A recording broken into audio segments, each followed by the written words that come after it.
الحمد للہ وحدہ والصلاة والسلام علی من لا نبی بعدہ اما بعد فاعوذ باللہ من الشیطان الرجیم بسم اللہ الرحمن الرحیم کلوا مما رزقکم اللہ حلالا طیبا واشکروا نعمت اللہ ان کنتم ایاہ تعبدون وقال اللہ تعالی فی مقام آخر کلوا مما رزقکم اللہ حلالا طیبا واتقوا اللہ الذی انتم بہ مؤمنون صدق اللہ العظیم رب اشرح لی صدری ویسر لی امری واحلل عقدۃ من لسانی یفقہوا قولی۔ قرآن مجید کی دو آیات میں نے آپ کے سامنے تلاوت کی ہیں،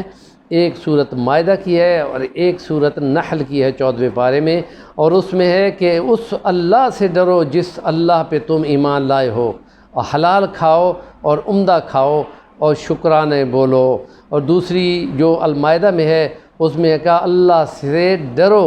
جس اللہ پہ تم ایمان لائے ہو، اور پھر حلال کھاؤ اور عمدہ کھاؤ اور اس کے کھائے پیے پہ اللہ کے شکرانے بولو۔ یہ دو آیات ہیں، ان میں دونوں میں ایک میں اللہ سے ڈرنے کی بات ہے اور ایک میں اللہ سے شکرانے کی بات ہے، اور جو شکر بجا لاتا ہے وہ گویا کہ اللہ کی نعمت کی قدر کرتا ہے اور تقوی کرتا ہے۔ اور ایک حدیث یہاں ملا لیں کہ ریاض الصالحین میں یہ حدیث ہے کہ اکثر تاجر وہاں خدا کے یہاں قیامت والے دن فاجر اور فاسق ہو کے اٹھائے جائیں گے۔ اس لیے ہم کہتے ہیں کہ وہ جو مال میں ملاوٹ کرتے ہیں، وہ جو ذخیرہ اندوزی کرتے ہیں، وہ جو قیمت بیجا بڑھاتے ہیں، وہ جو ذخیرہ اندوزی کرتے ہیں اور اس میں ان کا رزق حرام ہو جاتا ہے، اس لیے کہ یہ المحتکر خاطئ، ذخیرہ کر کے زیادہ ریٹ بڑھانے کے لیے ذخیرہ کرتے ہیں، ریٹ چڑھ جاتے ہیں تو اس کو کہا خاطئ، یہ گناہ گار ہیں۔ اور اگر وہ مکس اور ملاوٹ کرتے ہیں تو اس کے لیے تو نبی پاک نے ایک دن مدینے کے بازاروں میں پھرتے ہوئے یہ فرمایا تھا کہ جو ملاوٹ کرتا ہے، مکس کرتا ہے نمبر 1 کو نمبر 2 کے ساتھ یا کچھ اور طریقے کرتے ہیں، اس طریقے سے وہ کہا وہ تو ہمارے لگتے ہی کچھ نہیں ہے۔ تو اس لیے رزق کو حلال کرنے کے لیے تقوی کا معیار چاہیے، اور شکران نعمت تب ہی بنے گا کہ بندہ اللہ سے ڈرنے والا ہو۔ اور یہ ایک اور حدیث میں حضور نے فرمایا تھا کہ وہ شخص اس کے کپڑے گرد آلود ہیں اور اس کا چہرہ اور اس کے داڑھی اور اس کے بال جو ہیں گرد آلود ہیں، اور وہ لمبے لمبے ہاتھ پھیلاتا ہے اور وہ یہ کہتا ہے یا رب یا رب، اور پھر وہ دعائیں مانگتا ہے تو اس کی دعائیں کیسے قبول ہوں؟ اس لیے کہ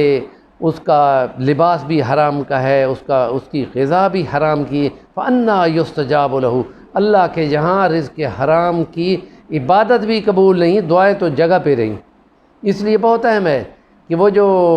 لمبے ہاتھ مارتے ہیں اور کھربوں اربوں کی ذخیرہ اندوزی کر کے پیسے بناتے ہیں، وہ اپنے بچوں کو جہنم کی آگوں کے حوالے کر رہے ہیں۔ اس لیے کہ نبی پاک نے فرما دیا تھا کہ جو جسم حرام کے مال سے بنا ہو وہ اسی قابل ہے کہ جہنم کی آگ اس کو جلائے۔ اس لیے عمر ثانی عمر بن عبدالعزیز نے آخر پہ مرتے ہوئے جس وقت اس کی بہن نے اس کو کہا تیرے 11 بچے ہیں تو نے اس کے لیے کچھ نہیں چھوڑا، اس نے کہا میری بہن سن،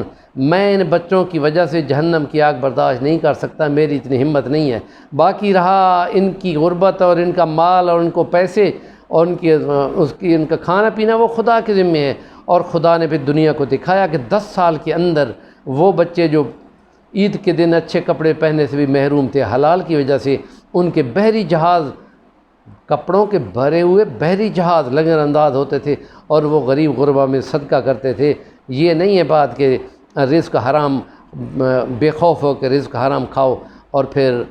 جواب دہ ہو جاؤ اور نہ نماز قبول ہو، نہ روزہ قبول ہو، نہ حج قبول ہو، نہ عمرہ قبول ہو۔ اس بات کی بہت زیادہ فکر ہونی چاہیے۔ نیکی کی بات کو ابلاغ کریں اور چینل کو سبسکرائب کریں جس کا نام ہے صفی الرحمن الوانی۔ جزاکم اللہ واحسن الجزا۔